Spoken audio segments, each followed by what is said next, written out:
but there was one boy to give you a great cinematic experience, and I hope you are enjoying it and continue enjoying it.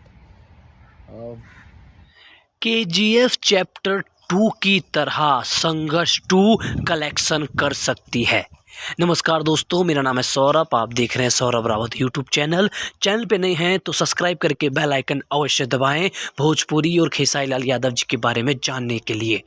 जी हाँ दोस्तों, जैसे ही खेसारी लाल यादव जी का संघर्ष 2 का teaser आया है, व्यूज़ हैंग हो चुके हैं।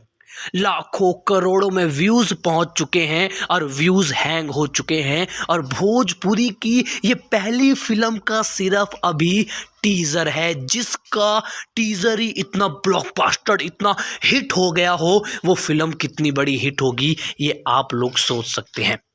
जी हाँ दोस्तों, इस बार संघर्ष 2 रिलीज होगी। हम सब सिनेमा हॉल में इसको देखने जाएंगे और बहुत बड़ा हिट बनाएंगे।